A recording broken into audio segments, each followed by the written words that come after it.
WildTalkRadio.com. Theme song! This is the Firefly Funhouse, and I want to introduce you to some very special friends that I met along the way. Hey, this is Adam Copeland, a.k.a. the Rated R Superstar. Hey guys, this is Renee Paquette. This is Kane from WWE. This is WWE Superstar Drew McIntyre. Hello, this is WWE Hall of Famer, the Heartbreak Kid, Shawn Michaels. Hi, this is Bree, and this is Nikki, and we're the Battle Twins. This is Christopher Daniels, and what I like to do on my off days is listen to the rap, and now you are too. And it is awesome. Satisfaction is guaranteed. It's time to experience the award-winning The Rack. Goodness gracious, great balls of fire! I love kickball. I'm back, taking souls and digging holes. I'm gonna break you, bitch, you hear me? You can look, but you can't touch. Ruthless aggression. With your host, They've been lying to you. Heroes don't exist. Y'all become addicted to the illusion of what a hero does for you. Have I mentioned that I was once addicted to eating sponges? Lindsey Ward. Look at me, woman. And you can just call me Taker. Oh my god, it's Taker, Taker, Taker, Taker. Does Taker hate me? Oh my god, it's Taker. And she was a wicked, wicked child who spat and swore and chewed tobacco. I like puppets. And her producer, Sir Rockin. My little creatures of the night will now experience the magical art of puppetry. If you smell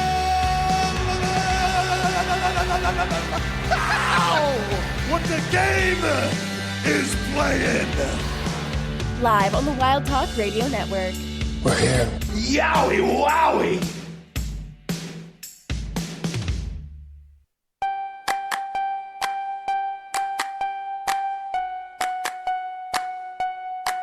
I've been high, I've been low, traveled down every single road. I've had love, I felt pain, but it's all just a part of the game. And there's people out there get you down 'cause they're crying the blues. Yeah, just 'cause they ain't ever done it's got nothing to do with you. So don't give. And good evening, everyone. Welcome to The Rack right here on WildTalkRadio.com, brought to you by our friends over at MBG Films. Check them out, youtube.com/MBG1211. And if you're listening to us over on RackRadioshow.com, WildTalkRadio.com, or directly on Twitch, thank you so much for tuning in. We greatly appreciate it. If you're on Twitch and you happen to have a Prime Gaming sub available, well, you can use it here for free for 30 days. All you have to do is hit the little purple button down the bottom of the screen, and you can subscribe for free. It is that simple. You can also subscribe the regular way, follow the channel, hang out and chat, or listen to the archive. We are happy to have you any way we can get you. I'm your host, Lindsey Ward. Joining me, as always, is the ever-faithful producer / co-host / handyman, Sir Rockin. 55 months. It's a long time, man. Thanks. And I know I'm not Brent. I'm so sorry. You tweet us at Wild Talk Radio, at Rack Radio Show, at Linswork, WildTalkRadio.com, RackRadioShow.com, or Twitch.tv/WT Live to interact with us live. Lindsay's back. I mean, Brent did a good job. Yeah, it was weird me introing the show, though. It was weird. It was weird? You didn't like it? I'm not supposed to do it in this show. I was going to say, you intro most of the other shows, though. Yeah, but this is not the show I intro, though.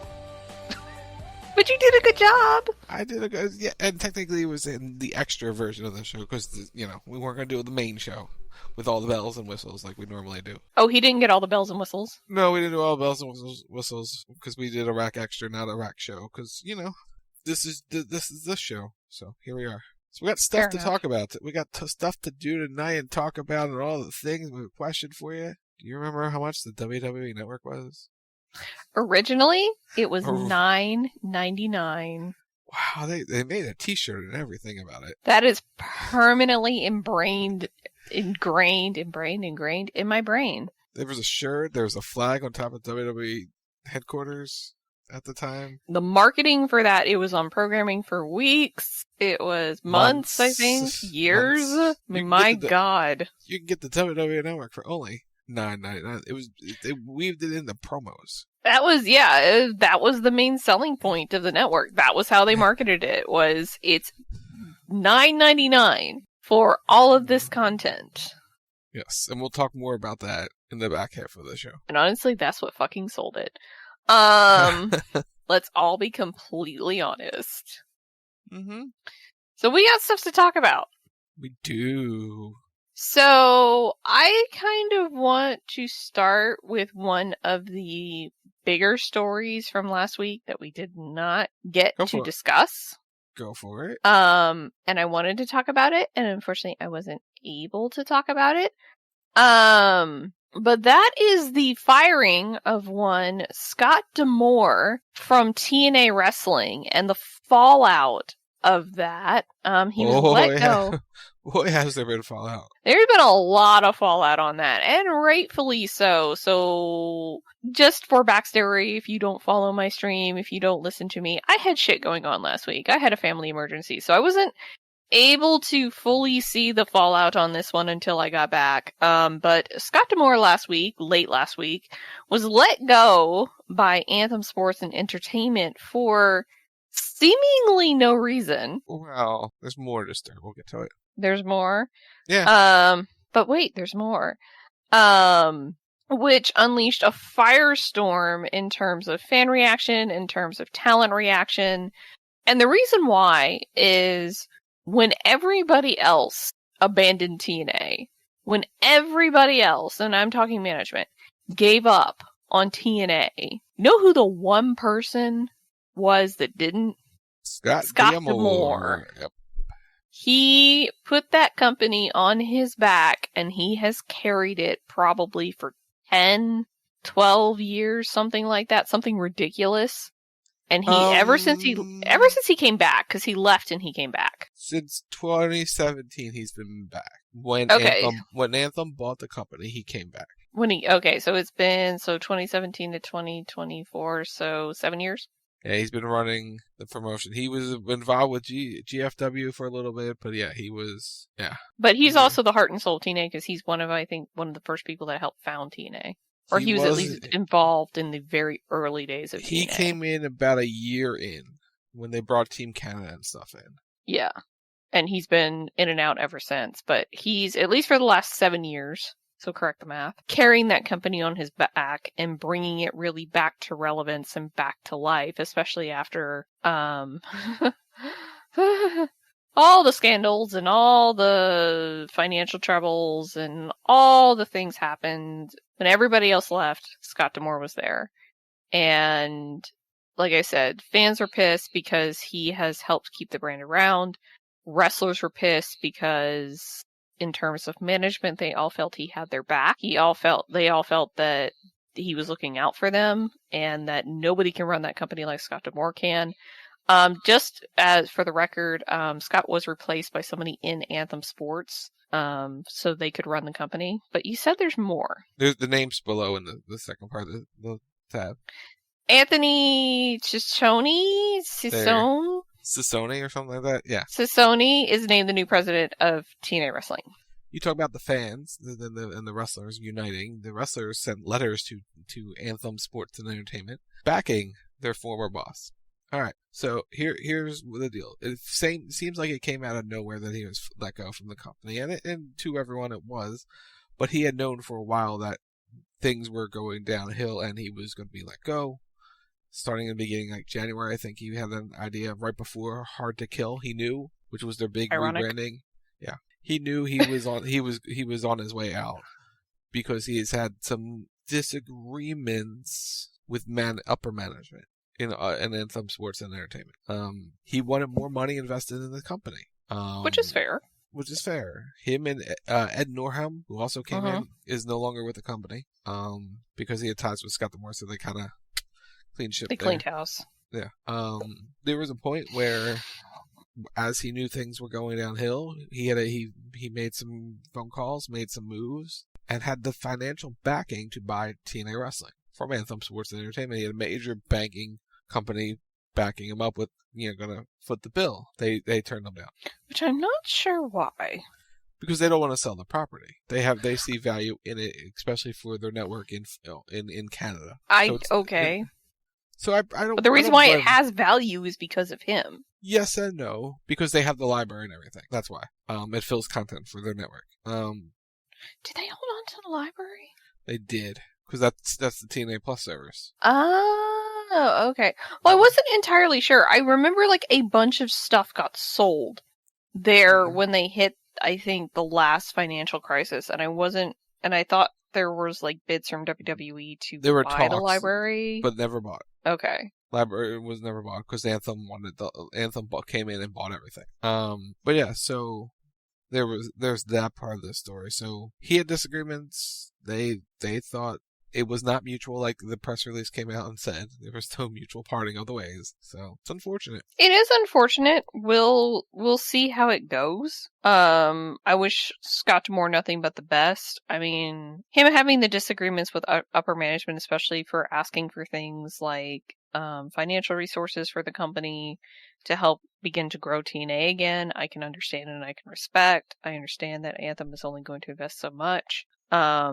100% respect the fact that he tried to buy the company. Yeah. Because that shows, and to me that demonstrates a level of commitment to it. And I feel like that's a mistake on Anthem's part when you have somebody that is so committed to the brand that they're willing to fight for it, that they're willing to go into a huge ass amount of debt for it. It's not the smartest decision. Not the smartest decision, but again, it demonstrates a level of commitment to the brand.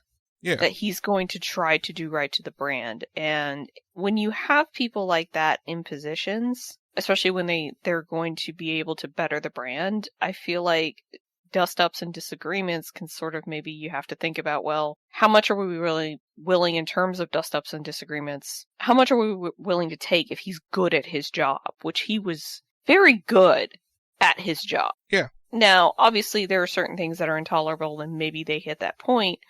I don't know. But it's just, to me, when you have somebody who is that committed, who is that focused, who is that all about that brand, it seems a mistake to let them go, especially to replace them with somebody who it doesn't seem like they have that same level of commitment. No, and everything's now everything's going to be folded more under the Anthem brand. So it sounds like TNA is just going to get absorbed. Yeah, it's good. It's a lot more, like, because they were redoing all their production and stuff, and it was moving in that direction somewhat in terms of production and whatnot. So we'll see where it goes. We'll see where it goes. And you know what? The brand could change. They could go live every week. They could do different things. They have a pay-per-view coming up in April that they just recently announced. It'll be from the Palms in Las Vegas on April 21st, I think. So good on them. Palms, interesting. Mm-hmm. Weird hotel to do it at. Do we see a lot of talent not renewing because of this? That's weird because everyone just sort of signed up again. So that's like the weird thing, because with the launch of the TNA brand, everyone was signing new contracts. I could see a lot of people, depending on who they are and their stance and what they want to do. Yeah, I could see it. Yeah, I mean, it depends on where they are in the re-signing process. I could see some people leaving over it. I could see some people not re-signing over it, but also depending on where the company's at the end of some of the deals, they may or they may not sign, because I think some people were signing, 2-3 year deals, maybe upwards of 5. I don't know how long commitment people were making, but they were also, we about a month and a half ago, when we came back, when we did the news show that week, a month ago. Wow, it's only been a month. When we had 10 hours of news. We rattled off about 10, 12 names that just signed contracts. Yeah, so it depends on the commitment and the length of time, because for a lot of people it could be, well, I'm not happy now, but let's wait and see where the company is in that time, because at that point it will be water under the bridge, and it could be something that they bring him back. We don't know. I would tend to doubt it, but he's come and gone. So it could be something where maybe they're not happy with the management of the company and they bring him back. We'll talk about bringing people back here in a minute. But I don't think D'Amore's coming back. But another company, that's a different story. We'll get to that. Yeah, so sticking with our other category, just real quick, Stardom's Rossi Ogawa. This is the, and I do apologize if I mispronounced the name. This is the other huge story from last week that we didn't get to talk about, was fired from Bushiroad, the promotion he created, and was accused of poaching talents. Now, there was a lot of speculation of who he was poaching talents for, and it turns out he was poaching them for himself as he intends to start his own promotion. Wrestling World just wanted all like needs to calm down. Two, Wrestling World chose violence last week. No, this whole month. In the last 30 days, everyone shows violence, and AEW is the safest and most stable company out there for now. Which is terrifying. Terrifying that it is, but because everyone else has had management changes, and we'll talk about their management changes here in a minute. But yeah, there's a lot going on between Stardom's guy leaving, and TNA's changing of the guard, New Japan's recent changing of the guard, and the big story in New Japan, if people think about it, is everyone leaving. A lot of their big stars in the last year have left, so you gotta wonder what's going on there. We'll break those stories in the coming weeks of the next guy we've talked about how he's leaving and where he's headed. We'll have that story here probably in the next month of where Okada is going and how elite he will be. I'm just going to say this: if he's already under contract, just announce it. Don't surprise it. Just announce it. They're working on the deal now. Especially if someone else, is already signed and they can bank on her appearance. Just announce her. Speaking of which, how about this? Let's go to AEW news. AEW has announced big business for March 13th in Boston. Gee, I wonder what that could be. I have no idea. Where there's dollar signs in Boston. Talk about the Monet they'll make that night. Although I kind of feel a little bad for them because Tony announced this and apparently it didn't even move any type of needle. No, it's not going to. The date to move the needle is March 13th in Boston for AEW Big Business. Business, 3 syllables. Business, 3 syllables, yes. My whole thing with this is I appreciate they're trying to make it a big show and they're trying to make it special, but you know what? If you have a specific boss under contract, announce her. Okay. Announce her and say she's going to be there, that she's going to appear at Big Business on March 13th in Boston. Say she's there. They're never going to do that. It's the reason they never did Punk originally for the first dance in Chicago. Well, okay, Punk I can give you, because Punk was the return after 17 years of not being in professional wrestling.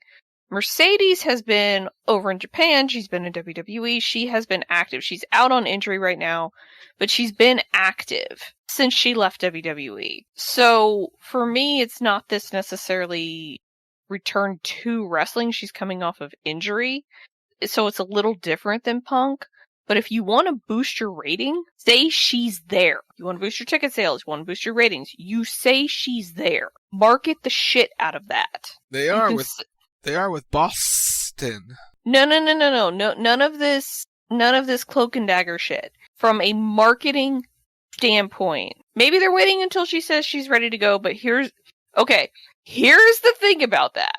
Here's the thing. She better be ready by March 13th. Because if March 13th comes and goes and there's no Mercedes Moné in Boston, he's gonna look really stupid. That's all I'm saying. So, spoiler, she's been under contract since January, so she'll be ready for Boston. But just from a marketing perspective, where their numbers are suffering from ratings and from ticket sales. And I don't know how well the Boston show's selling, but just from 6,000? ticket sales. 6,000 tickets? I'll look it up. Out of how many? Let me look it up. Because if the building's sold, it's fine, but if you want to boost your ratings, say that she's there. Say that she's there every week. And you know what? Have the women's division get riled up about the fact that Mercedes Moné is coming in and, have them get sort of territorial about it.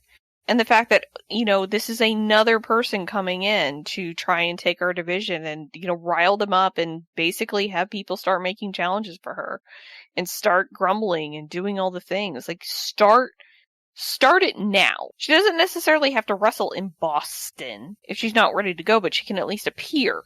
She can at least cut a promo. She can at least go out in front of the crowd. Okay. I'm going to play a little devil's advocate just for that. to not have her show up until Boston, which currently they've sold 5,800 tickets as of the 13th. Setup is for 6,800 tickets in a 20,000 seat building, but that's besides the point. Maybe they got a deal. They did not get a deal. This one's going to cost them money to run this building because this is the Boston Garden, TD Garden. This one's they're hoping they got the building and opening up tickets as they go, hoping they sell the tickets. Okay, the Devil's Advocate part of not having her on TV. One, this is the event to bring her out at. Because number two, there's a pay-per-view coming up. They're not going to want her there because they're not going to want the spotlight taken away from Sting with this final match, which I get. I'm not saying have her there. But I'm saying you advertise her. It's tricky because that's not how. That's a WWE thing. They would advertise someone on the way coming. AEW and likes you know what? To do it this. Always works generally. Usually, yeah. And maybe this will work, and maybe her fan base will realize that, like, debuting her, like, okay, what they did right with Punk, and what they're doing wrong with this, they did Punk on a Friday. Live on a Friday, on a weekend. That's the end of your week. Wednesday is, like, that's a tough day to get people to travel to go see her. That's all. I don't know. We'll see what happens with big business in Boston. With Mercedes Moné. I'm just saying, if you have her, if she's under contract, go ahead and start advertising her. Go ahead and say she's going to be there, especially if you're trying to sell a building that's 20,000 seats. And you're trying to open up as you go, because that will give you an indication of her drawing power right there. To just hint at it, to do this whole cloak and dagger shit, where it's Boston, and we're gonna make some money, and you do they're doing what they did with Punk. The thing is that everybody knew it was Punk. Just like everybody knows it's Mercedes. The difference is that they do it with everybody. Because it worked with Punk, they do it with everybody. And it's just, if you have her, just come out and say it. That should have been the announcement. Okay. That she's coming. I get it. That she's coming. Alright, I want to reply to the man's. AEW was her first choice. She went back to WWE and went, hey, what do you got? Because there was plans before she got hurt to join AEW and run AEW. That's why they had her at All In. There were plans, and she just hasn't been healthy. She went back with WWE made inquiries going, hey, so what's up? And then she gave her a price. They went, and that's where they're at. It was never her. It's not a second choice. It was originally she was going to AEW, and it's been in the works for a year, I would think. Anyway, we got other news. We'll see how that goes. So Brian Keith has joined AEW, so congratulations to him. Yay. And QT Marshall got himself quite the upgrade. So he left, and now he's coming back as the VP of Creative and Talent. Basically back in his old job, just not wrestling. Yep. He's backstage at this time, and that's all. So he'll have some influence and whatnot, but he's probably back to do what he was doing before, and just not going out of the ring, and so... Because the problem became where he saw the direction of the company. Also, he was trying to get himself over at the same time. Imagine that. A wrestler who has position power wants to get himself over. Never seen that. Never happens. Never happens. So he'll be able to still wrestle on the independent scene with Turnbuckle Championship Wrestling and wherever else he decides to work. But he'll be as the vice president of creative and talent. So he'll get a steady paycheck there. That's kind of the deal with that. Good job. One. For anybody interested. If you're still out there who play this game. If you're still out there who play this game, good for you. AEW Fight Forever Season Pass number 3 has been announced. You get 3 new characters, Claudio Castagnoli, Jamie Hayter, and Swerve Strickland, 42 new customization options, 11 music tracks, 33 new move animations, new day and night beach arena, for the bargain basement price of $16.99, which in what they're selling the game for now, I think is close to what the actual game costs. You also get a free DLC that includes outfits and community wrestlers created by Kenny Omega, Adam Cole, Britt Baker, Orange Cassidy, thank you, Nyla Rose, and Swerve to the Beach is available now, and others to come. So the Swerve Strickland version of part of it. Remember how the last season pass, you could buy it on its own. Like each particular character who gets released, you could buy them on their own. So Swerve to the Beach, the Beach Arena, and Swerve Strickland is available today. That's available. I copied their tweet. They didn't even write Orange Cassidy in their tweet. They just wrote ROC because that's great marketing. I was like, OC, they work for WWE. It's not great marketing. They should actually write out his name and push it. But you know what that is? That was what was sent in the email, and whoever told them to tweet that didn't bother to type out his name, and so the person that's running their social media was just like, and just literally copy paste and put it in. Yep, 100%. So what's weird is, so they don't have community creation, but they had their wrestlers make wrestlers that you can get for free. It's weird. They're Why don't free you just have community creations? Because they don't have that option. Why? Because they don't have the budget for that. They don't have the budget for that. Because that takes a lot of money. Servers cost a lot. They don't have that kind of money for this game. But buy the game. Fair. The game's now $30, so it's half price now. So enjoy. So you buy the DLC for $16.99 for Season 3. I don't know how long the seasons last. I think they last probably a couple months before they give you new people. But they're doing what they said. They're going to keep adding to the game. I have a question. Will these people be in late date, or will they be already out of date by the time they come out? Well, the 3 people here should be okay because they haven't really changed. Well, it was a problem with Tony Storm, so I just have to ask. Claudio has not changed his look. Neither has Swerve. Neither has Jamie Hayter. Because Jamie's been out since last July. So her look couldn't have changed yet. Fair. Alright, let's get into some WWE news. Alrighty, so sticking with the gaming news, WWE 2K24 has released their stuff, their trailers and everything else, and we have our showcase of the Immortals update. This is going to center around Wrestlemania and 40 years of. So, the matches that will be in the showcase of the Immortals will be Ricky the Dragon Steamboat with George the Animal Steel facing Macho Man Randy Savage with Miss Elizabeth from Wrestlemania 3. You have Hulk Hogan versus Andre the Giant with Bobby the Brain Heenan from WrestleMania 3. Ravishing Rick Rude with Bobby the Brain Heenan. He got around. Versus the Ultimate Warrior from WrestleMania 5. I just had to make sure because there's 2 semicolons after it. Bret the Hitman Hart versus Roddy Piper from WrestleMania 7. Razor Ramon versus Shawn Michaels from WrestleMania 10. Bret the Hitman Hart versus Stone Cold Steve Austin from WrestleMania 13. Stone Cold versus The Rock from WrestleMania X7. I'm going to stop you.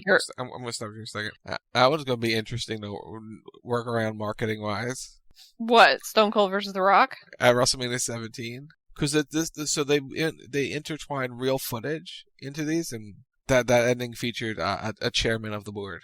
Well, I'm sure they'll cut him out. No, they're just not marketing because it's too late to do so. Which we'll get to it in a minute. Yeah. Eddie Guerrero versus Kurt Angle at WrestleMania 20. The Undertaker versus Shawn Michaels at WrestleMania 25.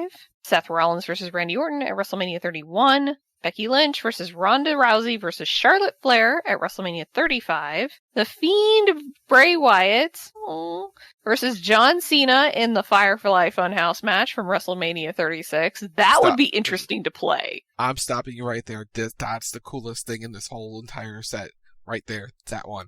Because it's going to be it's going to be everything from it. There's all the different looks. It's all the Cena looks, all the Bray looks are going to be in it. That's awesome. Tell you more in a minute.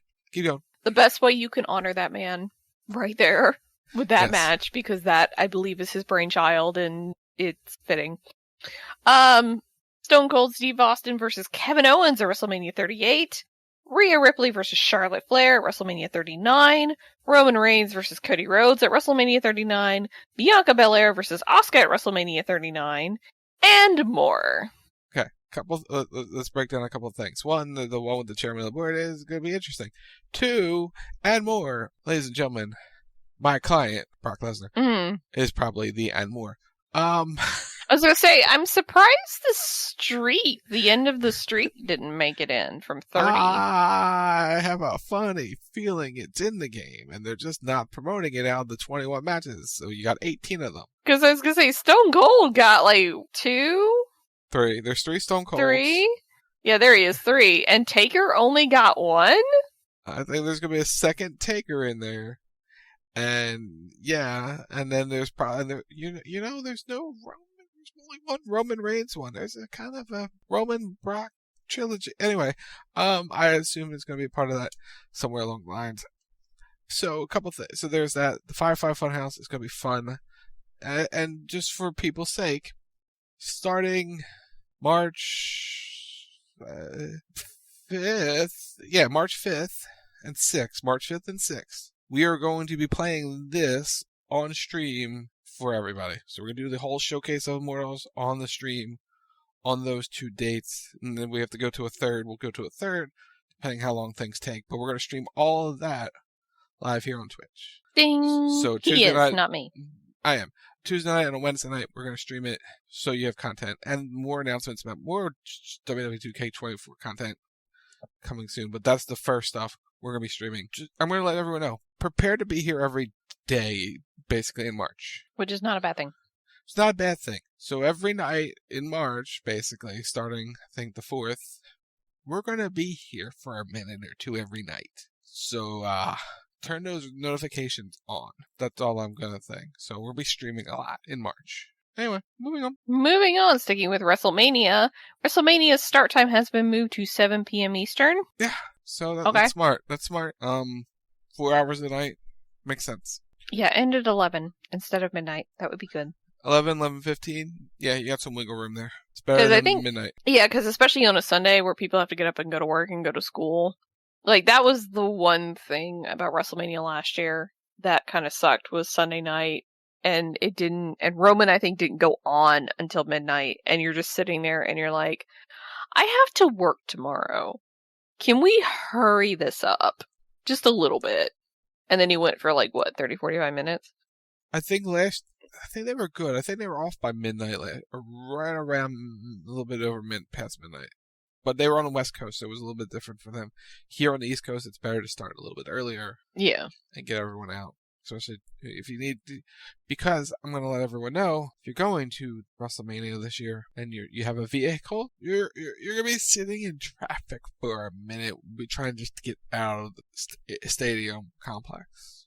Take an Uber. Take public carpool. Take public transportation, because it gets backed up down there a little bit. It's better now, but with 60,000 people, I mean, you're going to be down there for a minute. Yeah, it may take an extra hour to get out. Which is not unusual, but yeah. No, it's just a heads up for people. That's all. Just a heads up. It's not the best area to drive in. Moving on, Brian Pillman's estate has announced that they have signed a Legends deal with WWE, so congratulations to them. That's cool. So I would expect him to be in WWE 2K25 next year. Convenient that his son signs with them, and hey, look, boom, there's a Legends deal. Imagine that. Take care of the family. Makes sense. On a sadder note, Amari Miller and Matt Camp have both been released. Yeah, Matt Camp was interesting. He does a lot of things for the digital side and on air and stuff, so that's interesting. He's been a part of the pre-shows when they're overseas and stuff. Well, that's an interesting move. Sam Roberts took his spot on the bump this week. I guess maybe they're changing things. Probably limiting the people they need on those sides of things, yeah. Well, I mean, in terms of Matt Camp, you could have him be pay-per-play. You don't necessarily have to have him under an exclusive deal. You could have him just show up when you need him. You could, but I think he's gone, but they have other people they can, like Sam Roberts, who they can just, hey, we're already working slot with in. you. Yeah. They have plenty of people that can fit those roles. And I think that's the point. They have an overabundance of people that can fit there. Yeah. So, it sucks, though. Yeah, it does. And Amari Miller also kind of sucks, too. Yeah, it happens. So, best of luck to both of them. I don't know what to call this. The OC vibe? Go with that. Okay. Just for the record, the acronym is OCVIBE. But OC it would be, Vibe. because it's in California, so Orange County Vibe. Go with that. Okay. A one-of-a-kind immersive sports and entertainment district centered around the Honda Center in Anaheim, California. Today, it announced a first-of-its-kind 5-year live event partnership with UFC and WWE two of the world's most iconic sports and entertainment brands. Starting this year, UFC and WWE will bring at least 3 events each to the Honda Center throughout 2028. Fans coming to Anaheim over the next 5 years will see a variety of events ranging from UFC's must-watch championship pay-per-views and compelling fight nights to WWE's spectacular arena shows, including electrifying live TV programs such as Raw and SmackDown. This starts next week when they're out in California, I believe. That's cool, though. So I expect a lot of this. Them to come up with these type of package deals in different cities, because they want to have UFC and WWE run events in the same one. It'll save some money having them get better deals where you run the same building over the course of a few days. So I would expect there to be events weekends where SmackDown and UFC are back to back, or UFC and a Raw are back, like those type of events, because it's a way to get TKO's branding out there for both companies. So I expect to see a lot of that over the next few years, where, especially the next couple of years, where like they try to coincide everything together, which is smart. It is smart to get everything there together, so you can save on some production costs for getting, things in and what have you, and you're just owning the building, and you can make a presence. Like you can build out like, hey, here's a UFC WWE shop, pop-up shop in those areas for that weekend. Like you have a lot that you can do. So I expect a lot of this going forward. Yeah, it makes sense, especially in the bigger cities. It makes complete sense. Yeah. And it's not on the sheet, but they also are building out their presence in Saudi Arabia as well. They opened the Undertaker Experience in the WWE exhibit that's there. I don't know what else to call it. It's called the WWE Experience. That's officially opened. Yeah, and they had Taker over there. He was doing things with a soccer trophy. They need to get that man formal wear. They do. I'm sorry. It's no offense to Mark, but if he's going to be making appearances, they need to get that man formal wear. It makes sense. You can still wear the getup, but you just get him some nice formal wear. But yeah. So they opened that up as well. So it would be cool if they could figure out a way to bring that to the US. I don't know if they would be able to sustain it on their own, but with the Peacock deal, I'm surprised they never did anything at NBC Universal or Universal Studios with it, and they may still, I don't know. But I'm surprised they never opened anything like that. They've always wanted to have a physical presence somewhere, but you have to weigh the cost. Is it cost effective? For them to run it, no, but for them to license it? Yes. That's where the Saudi Arabian money is. Like, it's very cost effective for them to do it there. Yeah. So, congratulations to them. And with that, the blame Brents. Bones breaking, backs cracking, shoulders snapping. It's this week's Injury Roundup. Oh my goodness gracious, Brent had a banner week. Dear God, between the Super Bowl and wrestling, he had fun. I'm just going to say it. Half the 49ers football team just buries injuries. Blame Brent. Just go ahead and do it. I mean, he got 5-6 people in the Super Bowl? Some in and out, yeah. Yeah, but he had fun on Sunday. And joining them is unfortunately Shotzi. Blame Brent. Who sadly blew out her knee on Tuesday. So they filmed this coming week's episode of NXT on Tuesday because they're doing a tryout in Australia. So a lot of key NXT personnel have to go overseas, so they taped NXT just like they're taping 2 weeks of SmackDown tomorrow to go there. So there's that one. So you'll get to see her, because it's when you said that she blew out her knee, I was like, but wait, they were advertising on NXT that she's fighting next week, so them taping it makes sense. Yeah, they taped the match, so they had to scramble and fix that up, and they also had to remove her from the match where she was going to be in a qualifying match for the Elimination Chamber tomorrow. That is now being filled by Alba Fire. She'll be taking on whoever she was supposed to go against. Don't remember who it is off the top of my head, but she's being replaced there. So best of luck to Shotzi on recovery. No word on what it is. It was a freak incident. And hopefully it's not a torn something or other, but she couldn't put any weight on her knees, so I have a feeling it's a torn something or other. And just ask the other girls who have blown out their knees and torn some things, and ask them how much braces cost, because, yep, that's where we're at. Alba Fire is facing Naomi. There you go. And Tiffany Stratton is facing Zelina Vega. Yeah. And the other one, Jeff Hardy with a broken nose. Hashtag blame Brent. He is, you'll see this tomorrow on Rampage. He takes a shooting star, or whatever move it was, from Sammy Guevara, got caught right in the nose. His leg just Sammy's leg just smashed him right in the face. So, that's always good. That's never good. Well, but with that, I say we go to break. Let's do it. Alright, so when we come back, I don't know where coming came from, but when we come back, the WWE Network, then, now, forever. 10 years of the WWE Network, all for $9.99. You don't want to miss it. You're listening to The Rack right here on WildTalkRadio.com, and we will be right back.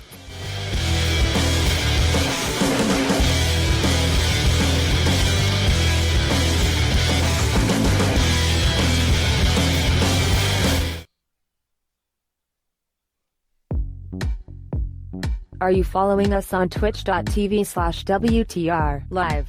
Do you have Amazon Prime? If so, you can link it to your Twitch account and subscribe to our Twitch channel for free with Twitch Prime. It's the easiest way to help support us for free.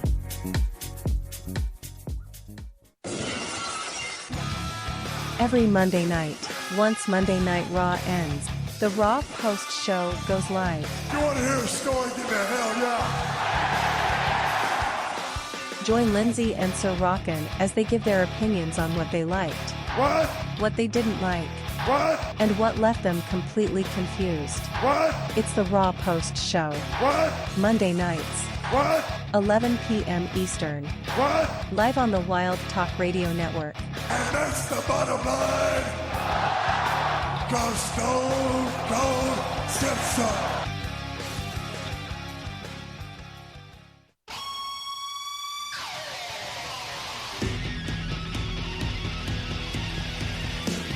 Every Sunday night, the evolution continues with Wrestle Talk Radio, giving you all the latest happenings in sports entertainment. With the intern, the producer, the original Tim Stein, and sometimes, a K-Sheep. It's WTR Sunday night, 10 p.m. Eastern, 8 p.m. Mountain, only on the Wild Talk Radio Network.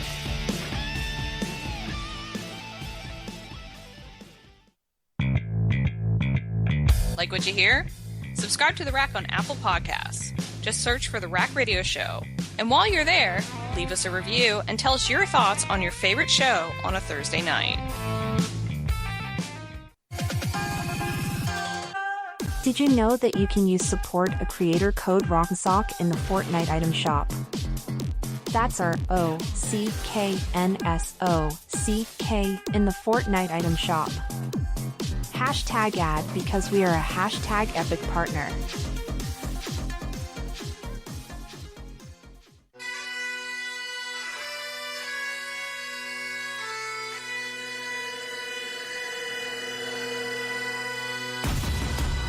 This is WWE superstar Drew McIntyre, and you are listening to The Rack Radio Show on Wild Talk Radio.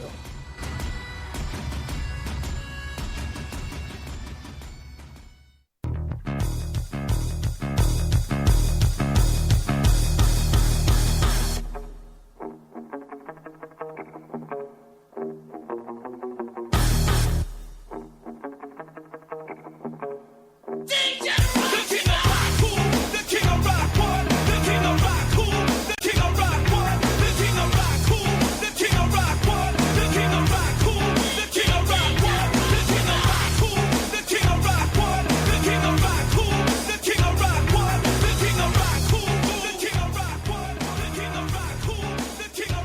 And welcome back to the Rack right here on WildTalkRadio.com, brought to you by our friends over at MBG Films. Check them out, youtube.com/MBG1211. And if you're listening to us over on RackRadioShow.com, WildTalkRadio.com, or directly on Twitch, thank you so much for tuning in. We greatly appreciate it.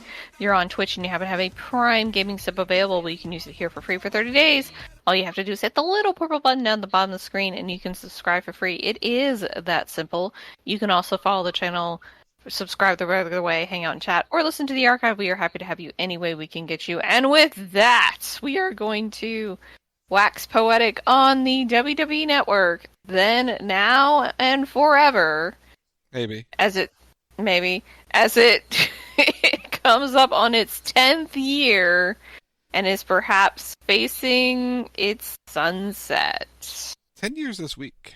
10 years this week. I think it may be even today or it was yesterday, something like that. It's been 10 years. Remember the first event? Remember the first event on the network? I remember when they announced the network, and we were all like, "Wait, what does this mean?" And the second they said, like, the big selling point for the network, and what got everybody so excited about it, at least most people. There were some people who were pissed, but what got people really excited about the network was the price. For $9.99, and they will bore that into your brain. For $9.99, you get every WWE pay-per-view monthly, live event monthly, plus the entire WWE library, which they had to add gradually. But but you got the pay-per-views, which traditionally had been $40, $50, and in the case of Wrestlemania, like upwards of $70, I think, to purchase. You got those events for $10 a month. And you could watch them whenever you wanted, as many times as you wanted. So if you wanted to go back and watch Wrestlemania 3, you could do it on a random Tuesday if you wanted. Which I have. Or if you... Go ahead. Which I have. Which he has done. I mean, it was, for what it was when it was introduced, it was absolutely revolutionary. Yeah. And I would argue that the WWE Network walked so things like Paramount Plus could run. And Peacock. Disney Plus. And Peacock. And WWE did it first. Because Netflix was Netflix. And Netflix was a thing. But it wasn't what it is now. They were just branching out into live streaming, into archive streaming. Because remember, Netflix was DVDs originally. Yeah. And Hulu, I don't think was a thing. Hulu, I think, was just starting out. But it didn't have the content it has now. Yeah. It was very much just, it wasn't worth the money, basically. But yeah, back when this started, this was revolutionary. Nobody else had this. Nobody else was doing this. And WWE made the decision that we're going to come off pay-per-view. They saw the trends. They saw where everybody was going. And the biggest advantage that the network had over everybody else was you could watch it on your phone. It was one of the first mobile streaming services out there. Yes. That was absolutely huge. The fact that you couldn't watch Raw or SmackDown, which always kind of sucked, but TV deals. But you could watch the pay-per-views on your phone. So if you weren't able to be home to watch the WWE pay-per-view, guess what? You didn't have to worry about it, and you didn't have to watch it the next day, and you didn't have to worry about the spoilers on Twitter and Tout and Facebook and everywhere else. You could watch it live on your phone. It was huge. Mm-hmm. What they did. And they sort of started the trend that we're seeing today. Because everybody saw that model, and when I mean everybody, I mean a lot of media providers saw that model, saw the pricing for the model, and went, this works. It does. You take your core audience and you build them a decent price for content. It opened up for ESPN Plus, opened up for Hulu and Disney Plus, and all the other pluses out there that have become a thing and part of your packages that you purchase. It became a thing, and it's grown worldwide. They produced, like when they came, the first couple of things they were trying to get you to hook on, besides the pay-per-views, and then eventually all the Monday Night Raws and the SmackDowns and the Nitros, was the Monday Night War series, which was a really good series they did. They also had Legends House. Which was interesting. Which was an interesting thing. But they had like a WrestleMania Rewind and a countdown series. And all these different, Table for Three. Table for Three would eventually come. The Stone Cold podcast, the Jericho podcast, a bunch of different things that sort of became a thing. We had they were able to do their own cartoon series called Camp WWE. Which I'm equal parts sad and equal parts relieved that they only have one. The Edge and Christian show became a staple of it, which was really cool. It allowed them to branch out into forms of content that they were not able to do before. Yeah. And in a lot of cases, they could produce it relatively inexpensively. There was, what was it called? The one where they followed people the from town to town. Oh, what was it called? Oh, Road Trip or something like that. Yeah, Road Trip, whatever. I think it was Road Trip. But yeah, where they follow the wrestlers around, and you could just sort of saw them go from town to town, which was a really cool series that they did. Oh no, it was Ride Along. It was Ride Along. There you go, Ride Along. Because they put all three different people in a car and then drive from city to city, and that was. And they just talk and they just tell stories. Yeah. But the one thing it put up there, it took this thing they had down that was on television as a reality series, and then they went down and reformatted it, and it just became a thing on Florida television called NXT. And they took that and put it on the WWE Network. The first thing that ever aired live on the WWE Network was NXT Arrival. Mm-hmm. I'm trying to remember who was in the main event of that show. I believe it was one man named Bo Dallas, I believe. It was. We had to Bo leave. We could still Bo leave back then. And it gave them a chance to showcase its superstars that they were developing. It was Neville and Bo Dallas was a match on the show. Breeze versus Wood never actually happened because I think Miro attacked them. You had Paige and Emma. The Ascension versus Too Cool. Cesaro and Sami Zayn. Wonder if they made it anywhere. And Mojo Rawley took on CJ Parker in a match on that show. But yeah, that allowed us to give. So not only did we get monthly WWE pay-per-views, we got 4 takeovers, as they would be rebranded over the years. 4 NXT this specials. Vintage takeover. You would get specials along the way. And the network just sort of made it like feasible to watch anything you wanted at any point and gave you live content before you didn't have it, and it then, allowed for WWE to expand its audience. And it flexed on a lot of the people like, hey, look at the series we have. And it really showcased everything. That was, and they showed you all the past stuff you mentioned. Like you got all the WrestleManias, the Raws, the SmackDowns, what have you. I still do watch them all. It's background noise at times, but like when the Royal Rumble comes back, let's watch some old Rumbles or WrestleMania and stuff like that, because it's just good background content at this point. You don't have to actively sit there, but it's good background content when football's over. There's nothing on television. Which, hey, we're in that period now. But the network has sort of grown, but it also had some failures. It did have some failures. And one of its biggest failures was it never grew the way they had hoped. And they tried a lot of marketing schemes beyond the $9.99. A lot of, hey, for this, you get this free month of the WWE Network. You took advantage of that one. I took advantage of that one. A bunch of people did, because they just let you do it. You get your free month, and you go from there. But they tried all the different promotions, but they peaked at subscribers. It was about 1 million to 1.2 million is what they peaked at. The original hope was to get to 2 million subscribers. And in the streaming game, that's not a lot. Because you look at the numbers Netflix has, hundreds of millions of people, or whatever. Or I think it's 70 million, I don't think it's 80 that million? high.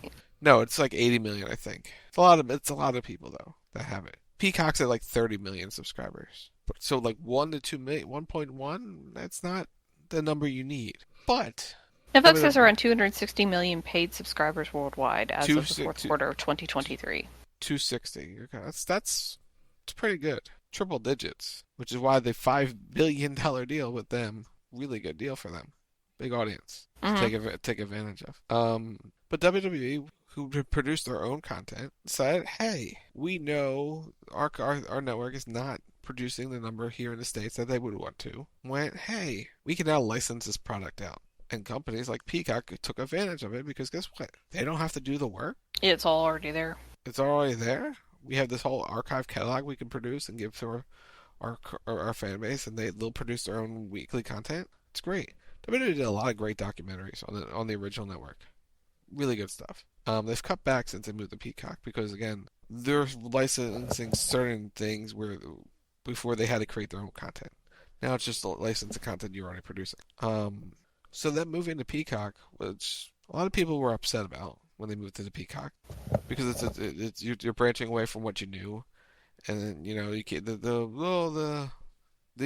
interface isn't what I'm used to. But Peacock. Yeah, but you're getting it for free. Free or half the price than the $9.99, because now it's $5.99 if you want it. If it's not part of your deal somewhere, which is still $5.99 now for a WWE Premium Live event. That's pretty Including good. WrestleMania. Including WrestleMania, which is a pretty good deal. But now the forever part. You wonder if it's going to be forever. And that's kind of my wonder, is like, with them going to Netflix, with the WWE deal, with Raw, what becomes of the content in 2026 when Peacock is up? Do they renew it? Do they license old content to Netflix? That's kind of the weird situation they're in. It's, yes, overseas you're getting all the old you're getting content. It's like, what do you do with this archive? Does the WWE Network itself start back up, or do they try to license it back out? Well, it's worth noting that NBC Universal and Comcast, who own Peacock, have a deal with Netflix where they play nice together. Like, for Comcast subscribers, you can get a Netflix account with your subscription, and a certain level is free, and then after that it's paid, because it's all put in your bill, so you're really paying for it, but you're not really paying for it. I'm sure... I pay like $4 for it. Yeah. It's some ridiculous price. Because that gives you all the TVs. Yeah. So I'm sure there could be a back and forth between Netflix and Peacock in terms of who gets what and how the content is shared. Was it announced for Netflix if the pay-per-views were going there? Or is it just Raw? Raw and pay-per-view premium live events overseas. So... like all the WWE content overseas, if they don't have its own separate deal somewhere, is all going to be on Netflix. In those countries, not here. But it could move to Netflix here. In 2026 is when would be the year if they make the deal. Yeah, Matt, no, it's all the overseas premium live events and content. SmackDown, NXT, and premium live events. If you don't have a deal in a country, it'll be on Netflix there, not here. Yeah.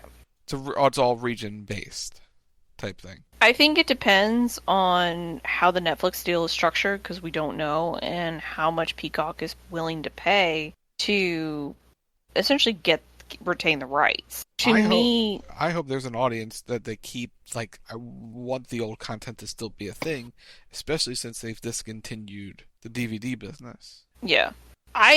Other than money, other than financial, I don't see a need for them to move off of Peacock. They have a good relationship with NBC. I think they want to keep it. Especially since they have one with SmackDown for USA Network. Yeah.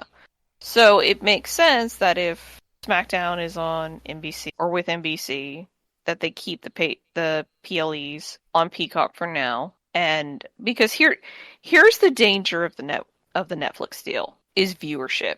Yes, they have 260 million subscribers, confirmed by Google. Not all of them are wrestling fans.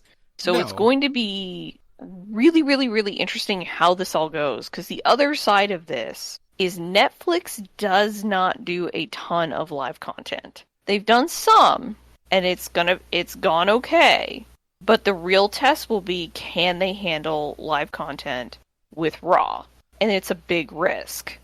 Like, the Netflix deal, it's cool, and they're getting a lot of money for it, but it's a big risk to take Raw off of broadcast. It's a huge risk, because that may impact money in terms of advertising and everything else. You just don't know, because I don't know how the deal's structured. So... But the streaming thing, remember how everyone got so mad anytime the WWE Network originally would, oh my god, I can't believe it's not loading, or why is it loading, why isn't it loading, why is it buffering, oh my god. Boy, well, the launch. Yeah. When the very first PLE or the very first whatever that was on it, it crashed. You couldn't get in. Yeah. Because the servers could not handle it. because it was a new service and everyone was signing up. The thing with Netflix is it's already a built-in, infrastructure.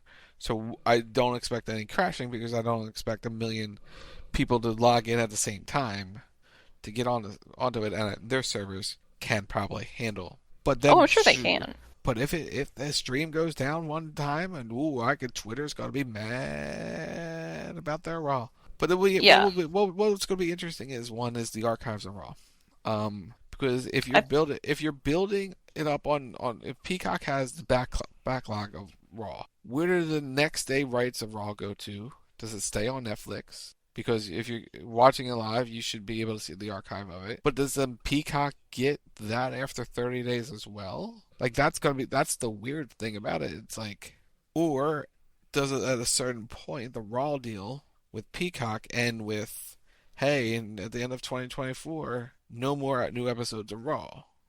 Like, it's weird to have, like, I would assume it's going to be on both services, but something could change there, which will be interesting to see what happens. Yeah, like I said, there might be some cross-pollination while specific deals are still active. Because I can't imagine Peacock agreeing or being okay with them taking Raw away, basically, taking that archive away. And since everybody kind of gets along with each other, I can't see why Netflix wouldn't share WWE, right? Because they're streaming and they're going to be live multiple places. So it makes sense that they don't retain the exclusive rights to the rebroadcast, that they have the exclusive rights to Raw in terms of like airing it live. But then the archive goes on Netflix and then it can go on Peacock. After a certain point. Yeah, that's probably what will happen. After a certain point. But that's going to be something that has to be probably worked out because it's like next day rights went to Hulu. So that deal has to end. That probably ends in October because we have to redo one for SmackDown and one for Raw. Next day rights. It's gonna be interesting to see what happens long term for the network, and that's kind of why I wanted to talk about it. It's like there's a lot of questions in the air where what the future holds long term. Do we get like everything still? Do we get all the pay-per-views still, and they're gonna be accessible in 5 years? I hope so, but you never know. And that's a worrying problem for people who like to go back and watch things. Like me. I like watching old wrestling. I think we will. I think the archive is tricky. That's sort of a breaking point there is the archive is tricky. In terms of the next day rights, just to talk about it really quickly, Netflix will probably get the next day rights. Those will come off for Raw. It makes sense that they do because there's no point in putting it on Netflix if you can't watch it pretty much immediately after. Yeah, but they can't announce that until October, I think. Yeah, but it will be interesting to see. And what's funny is that the services that we're talking about now were, like we said at the beginning of the conversation, were born out of what WWE did with the network. Mm-hmm. So the WWE Network's legacy are services like Peacock and Netflix and several of the others that they've been on. So in terms of the forever, this is its legacy. A lot of this stuff was born, or at least the idea of it was born out of what WWE did with the network. Because it was, like we said, absolutely revolutionary. Just amazingly so. Because you could watch it on your TV, because that's when smart TVs first started coming out. And that was the advent of that. And you could watch it on your phone, you could watch it on your tablet, you could watch it on your computer. It didn't matter, and you could watch it from anywhere as long as you had like a mobile connection, internet connection. You could watch the network. Yep. And that was the fantastic selling point. And you could watch pretty much whatever you wanted, and you got different content where they branched out, and you got to see a whole new side of the WWE talent, both new and old, that you never got to see before. Mm-hmm. Like Ride Along was really freaking cool. Because it was just 3 people, or 2 or 3 people, in a car. And they just put a camera in the car, and they'd have a chaser car, and they just sit in the car and talk. Like, they think they did one with The Shield, where they were just riding around. Yeah. And I think they set up a total Divas angle on one, because they had Jimmy or Jay get in a fight, or something like that. Something like that. But, like, it was just, for what the network has been, and what it was, it's been absolutely just groundbreaking. And it will be sad to see it go, but with the Netflix deal going into international, they're going to sunset it. It makes sense that it's already been shut down here in the U.S., just in terms of access. They kept it going in other countries just because it was simpler. But now with Netflix and the fact that you have a huge subscriber base for Netflix, you can safely shut down the network. Although I don't know. With PLEs, it's tricky. Like, they may keep it around just for the PLEs, or they may shut it down. Because We'll Peacock is US only, isn't it? Peacock is US only. That's why Netflix has all those international rights for PLEs and whatnot. Yeah, so they will lightly sunset the network. It'll go away entirely. As we know it, yeah. As we know it, and they will move forward. But it's kind of funny how it was born, too, because I think it was the brainchild of Shane McMahon. It came out of WWE 24/7, like on Classics on Demand. I always had something like through your cable provider, but it wasn't like easy early access like you have it here. Shane always thought digital was a thing. He always pushed digital, especially with like ECW and stuff like that. Like, that's what his vision. Like, he brought heat to WWE.com. He always wanted that. Shane was always a big advocate for digital. Shane saw where everything was going, and he began to push them in that direction, and unfortunately not many people wanted to go in that direction with him, and that was one of the reasons why he left. We know the other one.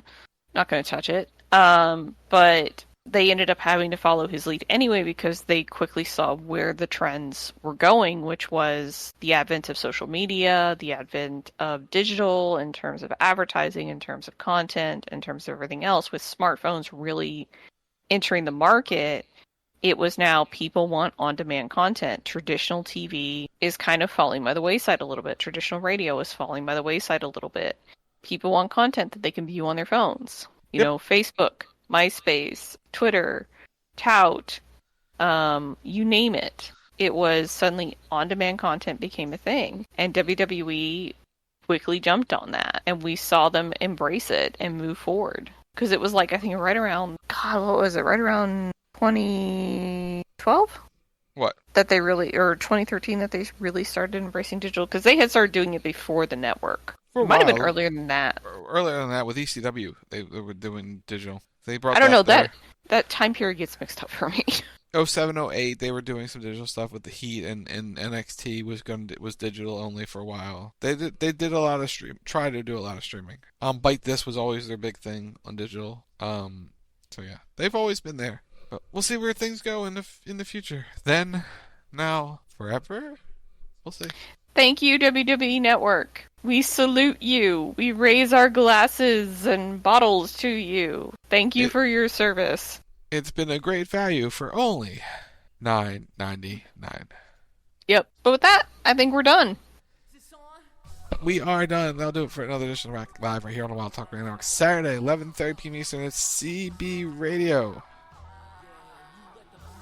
We're going to do things. We have a debate, Intern's Corner, and more at CB Radio. Saturday night, 11:30 p.m. Eastern. Sunday night, the Elimination Preview on WTR Sunday Night Wrestle Talk Radio at 10 p.m. Eastern. Monday night, Draw Pushing at 11 p.m. Eastern. We'll be back next Thursday night, 10 p.m. Eastern, to preview the Elimination Chamber right here on the Rack at 10 p.m. Eastern. It's Rack Radio Show on all social media platforms, wherever you get your podcasts. Just search the Rack Radio Show. It's at Wild Talk Radio, Facebook.com/Wild Talk Radio Network. As mentioned, a lot of WWE 2K24 content is coming soon. Just we'll be here all March.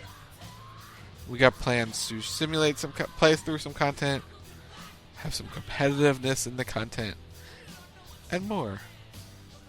So it's gonna be a busy month of March. So there's all that. Chat, if you have that Amazon Prime link to your Twitch account, it's called Prime Gaming. Support the channel by clicking the purple rectangular button below the screen. You can also use credit code RocketSock or Lindsey Ward in the Fortnite item shop or Epic Game Store. Why? Because we are #Epic Partners. You can follow me on most of the social medias at Lindsey Ward, LNSWD. You can check out my Twitch channel, twitch.tv/LindsWard. You can follow me on YouTube, youtube.com/@LindsWard. And you can follow me on TikTok, LindsWard0. And while you're liking and subscribing and following and doing all the things, you can head over to MBG Films, youtube.com/MBG1211, and tell Matt we said hi. Like his content, subscribe to his channel, and just enjoy his stuff because it's awesome. But we're going to go. So for Rock, I'm Lindsey Ward. You've been listening to The Rock right here on WildTalkRadio.com, and we will see you next week. Bye! But our time